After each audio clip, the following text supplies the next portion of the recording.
Mercredi 27 février 2013, bonjour, bonsoir à tous. Bienvenue dans cette édition d'information, pulsation l'essentiel de l'actualité de la journée. À la une de l'actualité, rencontre mardi au Palais national entre le chef de l'État et des membres du Conseil supérieur du pouvoir judiciaire. La discussion a porté sur la nécessité et l'urgence de trouver une issue heureuse au conflit au sein du CSPJ. Relativement à leurs représentants au CEP, informe le bureau de communication de la présidence. Après le Sénat de la République, la Chambre des députés s'est entretenue ce mercredi avec des membres des organisations de la société civile sur la crise électorale. Une fois de plus, les organisations ont appelé au respect de l'accord du 24 décembre 2012 concernant le choix des représentants du corps législatif au CTCEP. Jean-Claude Duvalier, attendu ce jeudi 28 février à la Cour d'appel de Port-au-Prince, fait l'objet d'un mandat d'amener.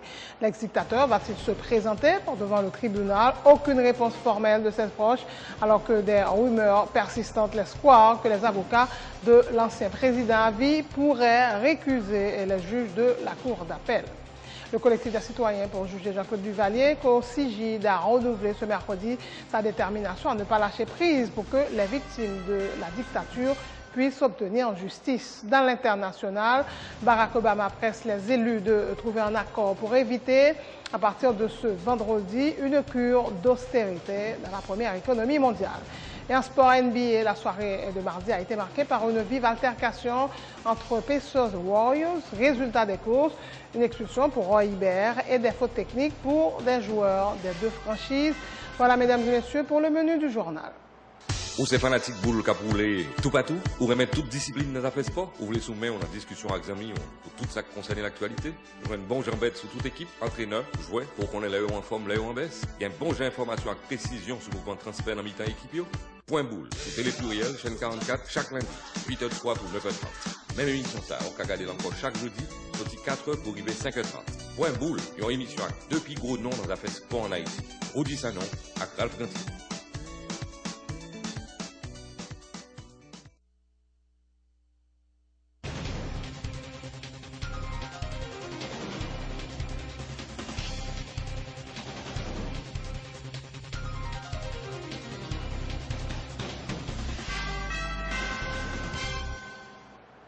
Le chef, bonjour, bonsoir. Et nous débutons cette édition d'information avec cette note du bureau de communication de la présidence concernant cette rencontre qui s'est déroulée mardi soir au Palais national. Nous citons dans le cadre des avancées pour mettre sur pied l'institution chargée d'organiser les prochaines élections. Participé à cette importante réunion, le président Michel Martelly, accompagné de ses conseillers, maître Grégory Maillard-Paul, Daniel Supplice et Yuri Latortue, et le Conseil supérieur du pouvoir judiciaire représenté par maître Dilia Lemaire, Antoine Norgues, Alexis Ville, Tiersmalette, Jean-Étienne Mercier et le président de cette institution, maître Anel Alexis Joseph. La discussion a porté sur la nécessité et l'urgence de trouver une issue heureuse au conflit qui sévit au sein du CSPJ relativement à la désignation de ces 3 membres devant siéger au collège transitoire du Conseil électoral permanent. Les membres du pouvoir judiciaire ayant admis eux-mêmes au cours de cette réunion que la crise au CSPJ est avant tout interne, ont proposé le report de la rencontre avec l'exécutif et décidé de se concerter.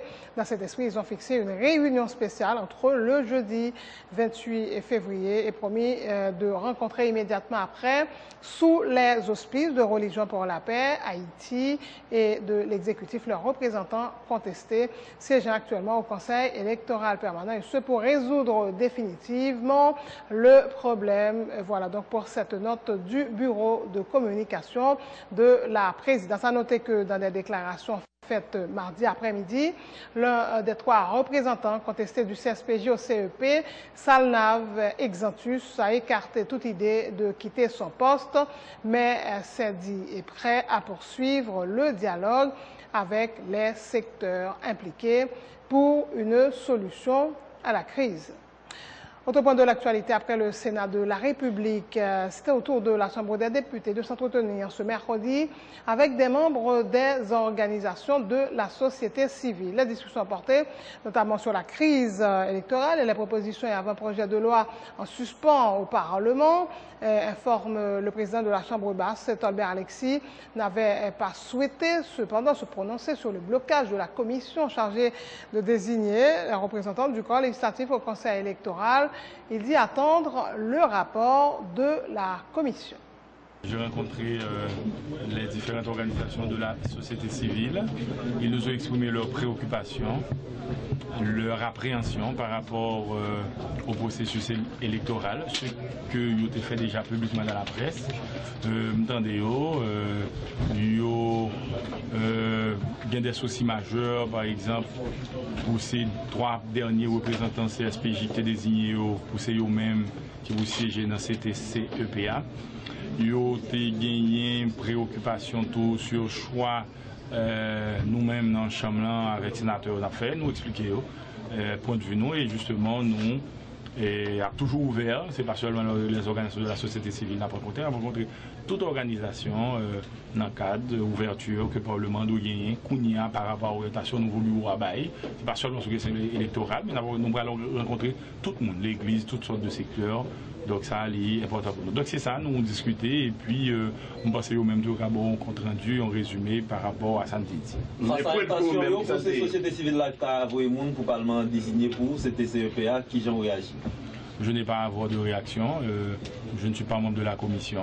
Nous autres du bureau de l'Assemblée nationale, nous attendons les 3 représentants, les 3 noms, que la commission, qui est une assemblée en miniature, pour le soumettre nous, à la commission bicamérale des sénateurs et députés. Donc nous autres, nous n'avons pas à opiner. Nous prenons du recul et nous laissons la commission faire son travail. Dès les 10 jours là, donc nous autres, nous attendons, je pense que je viens d'avoir... Oui, je viens d'avoir une communication avec certains députés et il semblerait que il y a des sénateurs tout qui membres de commission qui ont fait une tentative pour être capable et justement mettre ensemble pour être capable de trancher. Donc nous autres, nous sommes ouverts, nous attendons pour pouvoir transmettre le choix car nous disons très clairement, le blocage ne vient pas, l'IPAP vient tout de pouvoir législatif là.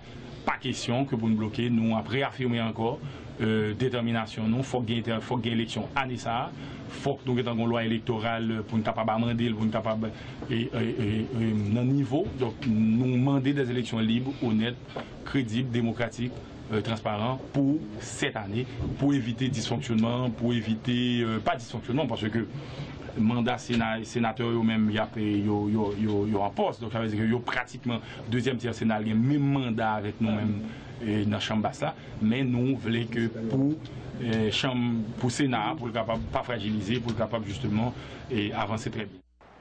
Et les organisations de la société civile ont appelé une fois de plus au respect de l'accord du 24 décembre concernant le choix des représentants du Parlement au Conseil électoral. Le directeur exécutif de la plateforme des organisations haïtiennes de défense des droits humains qui a participé à la rencontre dit déplorer le mode de fonctionnement de la Chambre des députés. Antonin Mortimer invite les parlementaires à privilégier les intérêts de la population. Au niveau plateforme organisation haïtienne droits mondiaux et certaines autres organisations des femmes et des sociétés civiles, Taroukonan, ISC, nous avons sollicité une rencontre avec le président de la Chambre des députés pour nous être capable de faire pas des préoccupations nous-mêmes comme organisation sociale qui nous gagnent par rapport avec la crise préélectorale, la crise politique tout coin d'un pays, instabilité qui gagne, mais surtout lenteur qui gagne dans la mise en place organismes qui doivent organiser élections municipales avec locales et puis élections sénatoriales partielles qui déjà ont 3 ans de retard pour nous organiser élections municipales et locales et environ 2 ans de retard pour nous organiser élections sénatoriales partielles. Mais nous ne faisons pas toutes des préoccupations, nous avons d'autres problèmes dans le pays, par exemple Chambre des députés qui n'a pas organiser séance, absence de députés prio comme opposition ou bien comme député majorité dans 12 commissions thématiques ou bien sectorielles qui gagnent, absence de député ça dans bureau qui mène chambre député et problème insécurité, instabilité politique, ouais, nécessité qui gagne pour le Parlement voter des lois qui a dit cani dans tiroir chambre député et national république. Nécessité qui gagne tout pour nous pour jouer rôle parce que nous fait pas des préoccupations, là nous connaît majorité députés dans bloc et les blocs présidentiels, nous te manifester préoccupation par rapport avec pouvoir et contrôle qui constitution bayo, donc nous sommes certains gagnent un pile enjeu par rapport avec acquis démocratique parce que le Parlement c'est une institution de rempart qui est constitution. Qui est le président de la Chambre des députés a réagi face à préoccupation? Bon, il montre très ouvert, il montre certaines préoccupations, ces préoccupations parlent tout, même là nous croyons toujours gagner un pile enjeu dans la question procédure pour le Parlement choisir 3 représentants par le conseil électoral là, ou bien collège transitionnel et conseil électoral permanent, toujours un pile enjeu parce que les sénateurs eux-mêmes ont été attachés avec résolution qui ont été prise, mais surtout accord qui ont été joué le 24 décembre avec l'autre pouvoir exécutif particulièrement, et alors que la Chambre des députés eux-mêmes ont été accrochés ou bien ils ont été attachés avec les procédures qui ont été déjà mises sur place, ils ont été lancés appel à la candidature jusqu'à ce qu'il y ait environ 72 personnes qui déjà posé candidature pour devenir membre du conseil électoral. Initiative de l'Institut international pour la démocratie. Une séance de travail s'est déroulée mardi avec des responsables de plusieurs formations politiques. Il était question notamment de réfléchir sur le projet de loi sur le financement des partis politiques en souffrance à la Chambre des députés. Après avoir été votée par les sénateurs, cette loi est d'une importance capitale. Elle permettra de mieux organiser et moderniser les partis politiques selon la directrice des programmes de l'IDEA. Des rencontres seront organisées avec les députés en vue de les sensibiliser sur la nécessité d'entériner ce projet de loi, a indiqué Marie-Laurence Josselin-Asseng. Aujourd'hui, le plat principal de MENUSA, c'est les lois sur les partis politiques. Nous connaissons que tu as une commission qui te mettait sous pied. Il faut saluer d'ailleurs le travail que NDI a été fait à ce niveau-là. Mais il y a une loi qui a été votée déjà par le Sénat de la République, mais la loi n'a pas été votée par la Chambre des députés.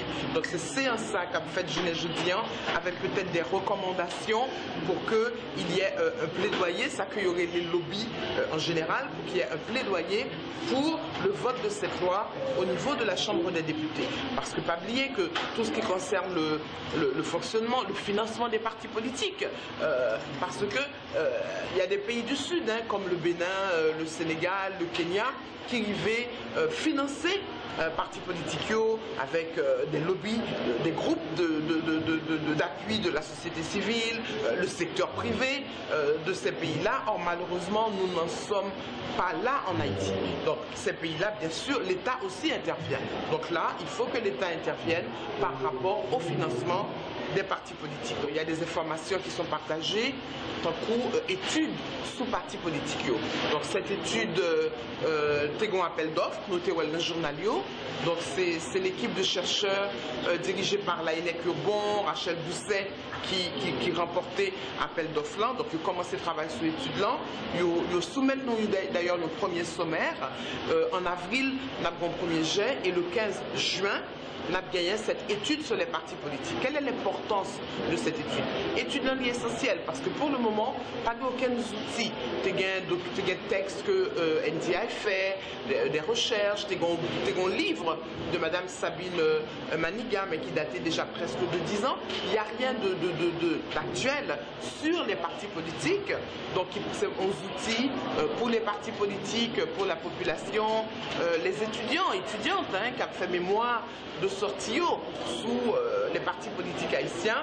Instrument ça pour permettre justement bien à disposition une étude qui pourra embrasser les visions, le quotidien, la vie des partis politiques dans notre pays.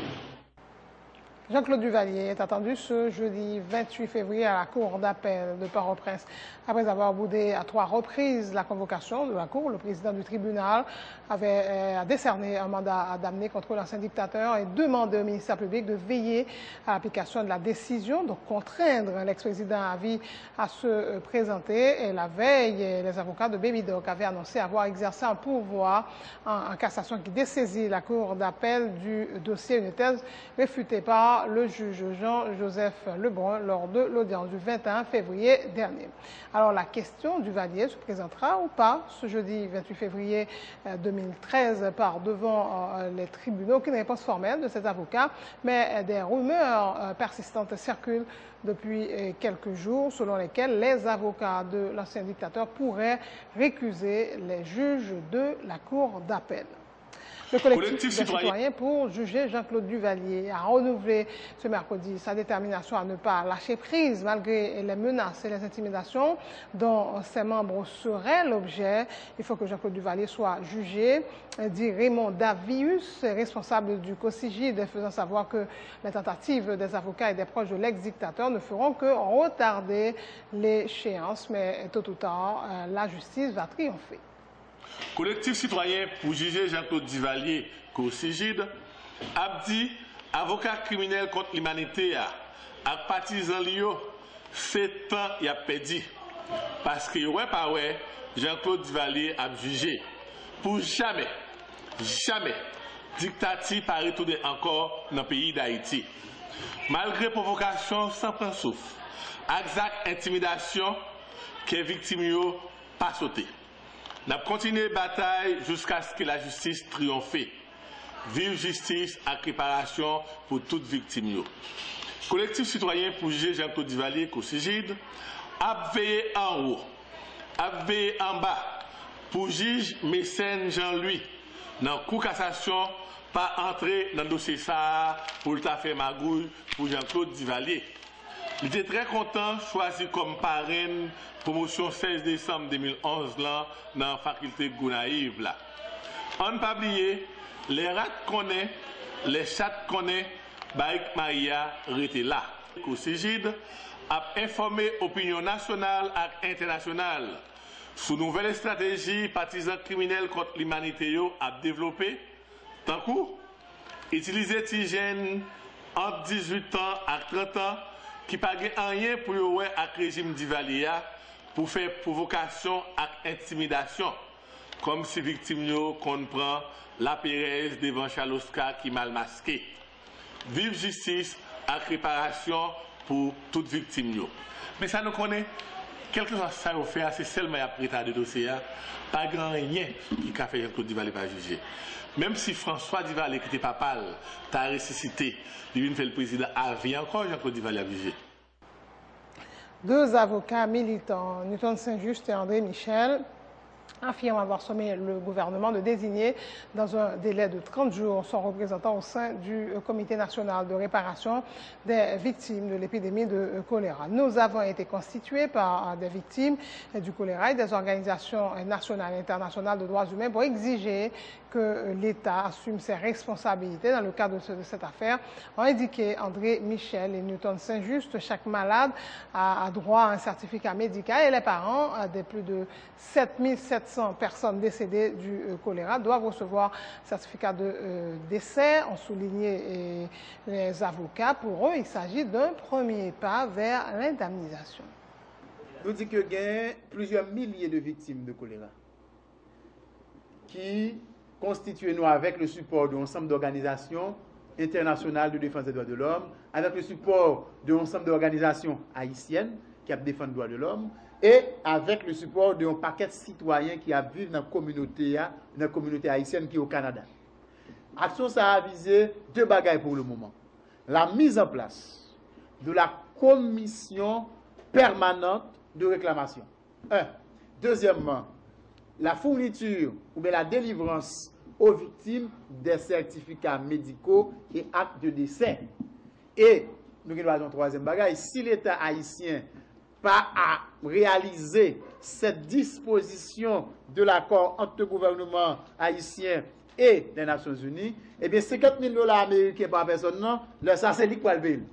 Nous sommet le gouvernement haïtien, représenté par le chef de l'exécutif, nous sommet le Premier ministre et le ministre des Affaires étrangères là, pour, dans un délai de 30 jours, selon l'esprit de l'accord, pour désigner le représentant du gouvernement haïtien au sein de la commission permanente de réparation pour statuer sous demande toute victime choléra dans le pays. Nous-mêmes, comme avocats, nous deux Aguilar, d'autres confrères, notamment M. Jacques Seyou Joseph, M. Meilleur Garçon, et aussi BAI, nous décidons de faire une action par devant le tribunal civil, alors un tribunal qui est compétent en Haïti, pour que les victimes soient capables de joindre réparation. La responsabilité de l'État d'Haïti dans cette affaire, responsabilité civile de l'État haïtien, son bagage qui est extraordinairement prouvé et clair, pas de doute sur ça. Parce que l'État haïtien, en tant que membre fondateur de l'ONU, l'État haïtien, en tant qu'entité qui fait partie de l'ONU, l'État haïtien doit assurer à travers l'ONU, et l'ONU également, que les gens c'est des gens qui sont sains, c'est des gens qui ne sont pas malades. Et toute étude internationale montre, c'est eux-mêmes qui baillent choléra, la responsabilité de l'État haïtien est patente et l'État haïtien doit assumer ses responsabilités dans la propagation de cette maladie. Et en marge du lancement de plan 2013-2022 pour l'élimination du choléra dans le pays, la ministre de la Santé publique s'est dit favorable ce mercredi à ce que des pressions soient exercées pour que le pays obtienne des moyens adéquats pouvant lui permettre de lutter plus efficacement contre la maladie. Si nous pouvons trouver les moyens pour restaurer notre système sanitaire et fournir de l'eau potable à la population, ce sera une forme de dédommagement moral, a dit Florence Duperval-Guillaume, affirmant que pour ce qui est des indemnisations individuelles ou familiales, c'est à la justice de se prononcer. Au point de vue santé publique, Jean Oué dit là, il faut agir avec intelligence. Si dédommagement, c'est une sorte d'appui pour nous capables de restaurer le système santé, pour nous capables de gagner de l'eau potable, pour nous capables de gagner sanitation dans le pays, nous sommes capables de considérer avec intelligence comme une sorte de dédommagement au pays, au lieu d'un dédommagement individuel ou aux familles. Partie individuelle et familiale, là, je pense que c'est pour nous régler à partir de la justice. Mais cependant, partie système de santé, mais même si ça fait ma faire une sorte de pression, ce n'est pas pour rien qui fait prendre la presse, nous formons une coalition, c'est parce que c'est pour nous maintenir la pression pour que nous soyons capables de joindre les ressources financières qu'il faut, pour que nous résoudre une fois pour toutes, profiter, tant qu'on me dit, de l'expérience désastreuse, néfaste, qui cause du tort là, pour nous ranger au moins aspect de l'eau potable et aspect assainissement, particulièrement latrine, pour que nous soyons capables d'utiliser pour y aller dans la toilette. Donc, cette pression, ça, on a essayé de faire dans le côté par nous, au point de vue santé publique. C'est la fin de ce journal. Le rappel des titres avant de prendre congé de vous. Rencontre mardi au Palais national entre le chef de l'État et des membres du Conseil supérieur du pouvoir judiciaire. Les discussions ont porté sur la nécessité et l'urgence de trouver une issue heureuse au conflit au sein du CSPJ relativement à leur représentant. CEP informe le bureau de communication de la présidence. Après le Sénat de la République, la Chambre des députés s'est entretenue ce mercredi avec des membres des organisations de la société civile sur la crise électorale. Une fois de plus, elles ont appelé au respect de l'accord du 24 décembre 2012 concernant le choix des représentants du corps législatif au CTCEP. Jean-Claude Duvalier a attendu ce jeudi 28 février à la Cour d'appel de Port-au-Prince fait l'objet d'un mandat d'amener. L'ex-dictateur va-t-il se présenter devant le tribunal? Aucune réponse formelle de ses proches, alors que des rumeurs persistantes laissent croire que les avocats de l'ancien président à vie pourraient récuser les juges de la Cour d'appel. Le collectif des citoyens pour juger Jean-Claude Duvalier, COSIGID, a renouvelé ce mercredi sa détermination à ne pas lâcher prise pour que les victimes de la dictature puissent obtenir justice. Dans l'international, Barack Obama presse les élus de trouver un accord pour éviter à partir de ce vendredi une cure d'austérité dans la première économie mondiale. NBA, la soirée de mardi a été marquée par une vive altercation entre Pacers et Warriors. Résultat des courses, une expulsion pour Roy Hibbert et des fautes techniques pour les joueurs des deux franchises. Merci de votre attention. Bonne suite de programme sur Télé Pluriel.